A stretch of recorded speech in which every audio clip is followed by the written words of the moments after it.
We're at the halfway mark. And I'm going to welcome back Te Arahi, who did that beautiful karakia for us, whose hand I held. It was very warm and soft, and he squeezed it a couple of times too. That's what made me cry, actually. Te Arahi Bryers. His journey has taken him from the Hokianga to far-flung corners of the world, and actually he is fresh off the plane from Germany. I think he got back about a week ago. And he blends indigenous practices with modern healing and does a lot of that overseas. He's a counsellor, a guide, and a master of turning the unexpected into the unforgettable. So please welcome the authentic man himself, Te Arahi. So, a few years ago, I get up one morning, walk out into the lounge, my wife's sitting there, I go, "Good morning," and she goes, "Our marriage is over. You're done, but you have to leave the house." That's not what I expected. That's when I found out the law that women check out 6 months before you find out about it. So I left my 12-year-old son behind in the house. A few weeks later, I was unwell in my head. I was devastated, broken hearted. I was like, man, I got to get myself well. I got to get myself healthy. So I went on the learning bus hard out. Some of it was structured. I did the Gabo Mate Compassionate Inquiry professional course. Gabo describes trauma as not something that happens to you, but it's what happens inside of you. From the event that you go through, you make up a limiting belief about yourself, often planted into your subconscious, where it runs for the rest of your life. Accompanying with that is a coping mechanism to protect you, so you don't go through that trauma again. I'll give you an example. During the training, I had a repressed memory come up. And this was a memory. I was in bed, I was about 5 years old. Then I hear my mum scream. Mum's a little red-haired Pākehā lady. And then my sister comes in, she was about 13 at the time, rips the blankets off the bed, grabs me and starts racing me out of the house. So as we're going past Mum's bedroom, I look in and I see Dad not doing some very nice things to my mum. And in that instance, I took on a limiting belief. I took on a belief that if that's what being a father is, I don't want to have a bar of it. Tucked it inside my subconscious. Ran me for the next 50 years. Fast forward 20 odd years after that, had my own kids. That's when my coping mechanism kicked in. To protect me by becoming my father, it said to me, "You got to not be here." I was there physically, but I certainly wasn't there emotionally. So the real cool thing about that Gabo Mate course was it enabled me to see my trauma for what it was, and that it was just trying to protect me. And so I could put it down, say thank you for trying to protect me with love, but I don't need you anymore. So that freed me. That freed me to build my relationship with my son. And now Te Arahi and I, we're tight. And I'm truly grateful for that. When he was 16 years old, he comes into the house and goes, "Oh, I've given up hockey." He was a rep hockey player then. "I'm taking up boxing." I went, "Oh, true." Favourite picture on the wall is of me and Te Arahi just before we hopped into the boxing ring to have a sparring session. At 17, he got to live every teenage boy's dream and beat the crap out of his dad. But what was beautiful about that was it was just such a healthy way to transition that old bull, young bull thing. Healthy masculinity in action. Some of the learning wasn't so structured. Read a book on Tantra. As soon as you mention Tantra, people think sex. This book was that thick. Didn't mention sex once. What I learned from that book was to get in perfect communion and harmony with the relationship with myself, with my relationships with others, and to live in synergy with the land. Read another book, How to Date Models Effortlessly. Best personal development book I've read by a country mile. Why? Because it gave you exercises to do. It was terrifying. It's not easy going into a room of 100 women. You've got to pick out the best one and go up there and tell her that you feel she's the most beautiful woman in the world. Not because you're trying to pick her up, or in the room, sorry. Not because you're trying to pick her up, but because you genuinely mean it. What I learned from that book was I learned how to be authentic in my relationships.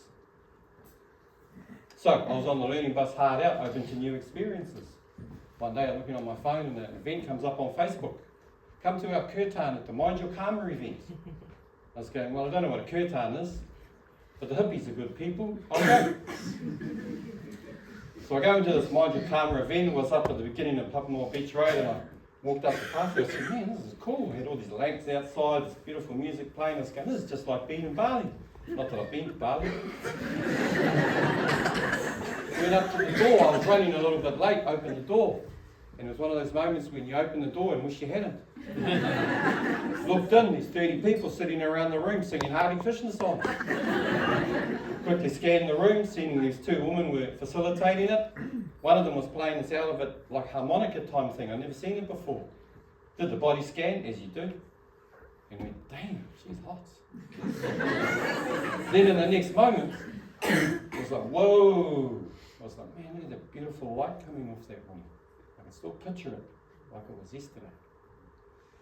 So I went home. Went in first, sung a few Hare Krishna songs, met the facilitators and went home. The one I was talking about, her name was Kati. She tells me she's from Germany. I said, well, that's cool. So I go home. 2 days later, I have a dream. And in this dream, I'm sitting in a cave, all blacked out. I'm in the back, looking out at the light out the front. And then in comes Kati. Not walking in, but kind of floating in, with this sort of confused look on her face. She gets about halfway in, and then you hear this booming voice, you should be together. And then I woke up. Now, I'd only ever had one dream like that before, and from that dream I knew that that message was a direct transmission from our guides, mine and hers. So I messaged her. I said, there's something I need to tell you. Long story short, we started dating. I won't tell you the story about how she found out I was only 6 years younger than her mum. That's for another day. And I knew straight away, right? Late 30s, European, smoking hot, all her mates have got kids. Of course she wanted kids. Took her a year before she asked me, or told me. So we kind of threw away the contraception. Nothing happened. Then they opened the borders after COVID. So we went to Germany. Met her friends and her family, got on really well with her parents because I'm kind of the same generation, right? And everywhere we went, as we went through the country, I kind of did something Māori to thank them for hosting me, you know. Waiata, haka, maurako. And it was really interesting because I could see them, there was a look in their eyes, they were looking at me as if they go, man, this fella's got something that I want. I don't know what it is, but I want it. And I remember thinking to myself, man, I can do something here. So I was there for a month and then I came home. 2 months after that, Kati came back. And we worked it out. The night she got back, Atia Ludwig Bryers was conceived. So I became a dad again at 57. That's not what I expected. All my mates, they're getting their lives back. I've signed up for another 20 years. And it's the best thing that's happened to me. Why? Because now that I'm free of my trauma, I get the chance to be the dad I've always wanted to be. And that's real cool. So, when Atia came along, we decided we wanted him to be a true citizen of the world. We wanted him to be just as strong in his German tongue as his Kiwi tongue. And for us, that means living on the land over there, where he's surrounded by his people, his culture, his land. As Pip said, we just went this year for the first time. We're there for 2 months. When I was over there, I ran these Te Ao Maori workshops as a way of personal empowerment. And the 3 of those workshops was beautiful. Beautiful way to connect with the community. Beautiful people, the Germans. And I found out what it was they were looking at me with. I can recite my whakapapa 27 generations back to Kupe. There, you have a whole nation that has a cloak of trauma put on them because of a gentleman called Adolf Hitler. Don't you dare celebrate being German. Don't you dare be proud of who you are to be German. So in the workshops we addressed that. We took them back through that. It was really cool. We signed off the tour with a healing of the land haka workshop in the Tempelhof fields in Berlin. 60 people turned up. It was awesome. After we finished the workshop, they came forward and they thanked me. You know, it's not very often in life where you get to sit there with people coming up to you one by one and flooding you with gratitude and love. I'll never forget it. It was awesome. It was not what I expected. So, ladies and gentlemen, when I look back to that 5-year-old boy that went through that event that he went through, took on that programming that ran his life for 50 years, I look at that and then I look at my life now, and I've come so far. I have a beautiful relationship with my son, Te Ao. He's 19, just went to Melbourne last week, one-way ticket. He's gone to pursue his dreams. He's a 5-zip MMA fighter. I sure as hell wouldn't get in the ring with him now. My partner that I'm with, Kati, she loves me. Out of all the men lined up in the village, she chose me. And that's real cool.